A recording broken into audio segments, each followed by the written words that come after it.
اللهم صل على سيدنا الحمدللہ رب العالمین والصلاة والسلام علی سید الانبیاء والمرسلین اما بعد فاعوذ باللہ من الشیطان الرجیم بسم اللہ الرحمن الرحیم۔ میرے دوستو، اللہ پاک کا کروڑہ کرم ہے، کروڑہ شکر ہے کہ اللہ پاک نے ہم جیسوں کو اپنے محبوب علیہ الصلوۃ والسلام کا امتی بنایا اور اپنے محبوب علیہ الصلوۃ والسلام کا کلمہ پڑھنے کی توفیق عطا فرمائی، اور کرم ہے اس ذات کا کہ جس نے ہم کو صاحب ایمان بنایا۔ ہم ایمان والے ہیں، اور جو ایمان والے ہوتے ہیں نا، ان کا خاصہ یہ ہے وہ حیا والے بھی ہوتے ہیں۔ جو بغیرت بندہ ہے نا، اس کے اندر ایمان کی کمزوری ہوتی ہے، اور بس اوقات ایمان ختم ہو چکا ہوتا ہے، کیونکہ نبی پاک علیہ الصلوۃ والسلام کی حدیث ہے، رسول اللہ صلی اللہ علیہ وسلم نے فرمایا کہ جو حیا ہے نا، یہ ایمان سے ہے۔ یعنی جہاں پہ ایمان ہوگا وہاں پہ حیا بھی ہوگی، اور جہاں پہ حیا ہوگی اور وہاں پہ ایمان بھی ہوگا۔ یعنی جہاں پر حیا ہے وہاں پہ ایمان ہے، جہاں پہ ایمان ہے وہاں پر حیا ہے۔ تو اگر حیا نہیں ہے تو پھر غور کر لینا چاہیے کہ ایمان کہیں اندر ختم تو نہیں ہو چکا ہے، غور کر لینا چاہیے کہیں غیرت اندر ختم تو نہیں ہو چکی ہے۔ اس لیے کہ جنہوں نے کلمہ رسول اللہ صلی اللہ علیہ وسلم کا پڑھا ہے نا،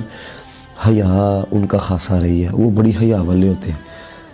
ان کی نگاہیں بس جھکی ہوئی رہتی ہیں۔ ہاں، حضرت امام محمد رحمۃ اللہ تعالیٰ علیہ رسول اللہ کی امتی، بہت بڑے عالم دین، آپ نا روزانہ ہی ایک بازار سے گزرا کرتے تھے، روزانہ کی بنیاد پر، کیونکہ آپ نے جس مقام پہ جانا ہوتا تھا اس کا رستہ بازار ہی سے گزر کے آتا تھا۔ تو اس بازار کے اندر ایک یہودی کی دکان بھی تھی۔ اس نے ایک دن حضرت امام محمد رحمۃ اللہ تعالیٰ علیہ کو بلایا اور کہنے لگا کہ جس نبی کا کلمہ آپ نے پڑھا ہے نا، مجھے بھی اس نبی کا کلمہ پڑھائیں۔ حضرت امام محمد رحمۃ اللہ تعالیٰ علیہ فرماتے ہیں، میں نے کلمہ پڑھایا، تو کلمہ پڑھا کے میں نے اسے پوچھا، میں کہا یار کلمہ پڑھنے کی وجہ کیا بنی ہے، اسلام قبول کرنے کی وجہ کیا بنی ہے؟ اس نے کہا کہ امام محمد، میں روزانہ دیکھتا تھا کہ جب آپ گزرتے تھے نا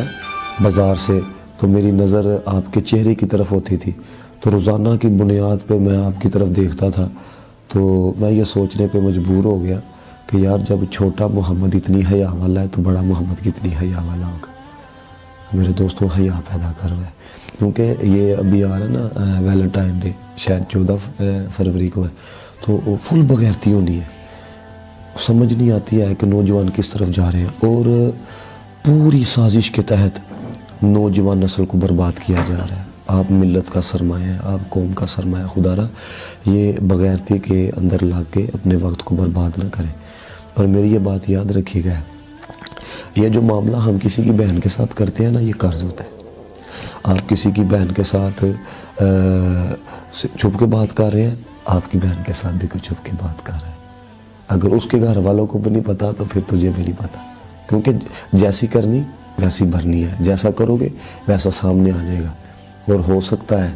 کہ تم کسی کی بہن کے پیچھے جا رہے ہو اور تمہاری بہن کے پیچھے بھی کوئی 3-4 آ رہے ہو۔ ابھی گزشتہ دنوں ہی اخبار کے اندر آیا ہوا تھا، چند یونیورسٹی کے لڑکوں نے گیٹ کیپر کو پیسے دیے اور کہنے لگا کہ ایک لڑکی جو ہے نا، اس کو آپ نے روکنا ہے، اور اس کے گھر والے آئیں گے تو انہیں آپ نے کہہ دینا ہے کہ اس کا پیریڈ چل رہا ہے۔ اب گیٹ کیپر نے پیسے لیے ہوئے تھے، اس نے اس لڑکی کو روک لیا اور کہا کہ وہ جو روم ہے نا اس میں جا کے آپ سٹے کریں، آپ کے والد محترم ابھی نہیں ہے۔ لڑکی وہاں پہ چلے گی۔ اب لڑکے چونکہ وہ اسی کوشش کے اندر تھے کہ اس لڑکی کو زیادتی کا نشانہ بنانا ہے، وہ خفیہ دروازے سے اندر آئے، پہلے ایک نے زیادتی کی، وہ چلا گیا، دوسری نے زبردستی کی، چلا گیا، اب تیسری نے جب کی نا تو لکھا ہے کہ وہ جو کرنے والا تھا نا اس کی وہیں پہ جان نکل گئی،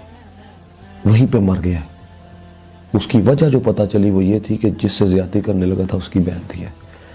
اگر تو آپ بغیرت مان چکے ہیں نا، یعنی کہ غیرت ختم ہو چکی ہے، پھر کوئی کلام نہیں ہے، کیونکہ نبی پاک علیہ الصلوۃ والسلام نے فرمایا کہ جب حضرت انسان کے اندر غیرت ختم ہو جائے نا، پھر معاشیتا یہ جو مرضی کرتا پھرے۔ تو اگر یار غیرت موجود ہے نا، ہاں تو کسی دی تھی پہ نظر آئے نا، نظرانی دیا کر لیا کرو ہے،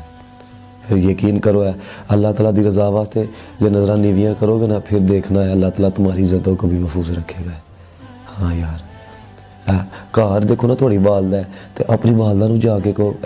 ماں جی اج پھول تواڈے واسطے لے کے، اپنی ماں نا محبت کا اظہار کرو، اپنے والد کا محبت کا اظہار کرو، جو صبح تو لے کے شام تک تیرے واسطے دعاواں کرتے ہیں، جو صبح تو لے کے شام تک تیرے واسطے کوشش کرتے ہیں، صبح تو لے کے شام تک بس وہ تیری ہی فکر رہندی ہے۔ تو بھائی جو اپنے والدین کو دھوکہ دے کے تیرے سے بات کر رہی ہے تو پھر مجھے بتاؤ ہے کہ اگر نکاح کی کوئی صورت بن جائے تو پھر تمہاری بیٹیاں کس طرف جائیں گی؟ اگر وہ اپنے گھر والوں کو دھوکہ دے رہی ہے تو پھر، کیونکہ وہ بزرگوں نے لکھا ہے نا کہ آپ جیسی بیٹی چاہتے ہیں نا ویسی بیوی لے ہیں، تو اگر یہ آپ کی بیوی ایسی ہے کہ وہ بس معاملہ ایسا ہے کہ گھر والوں سے چھپ کے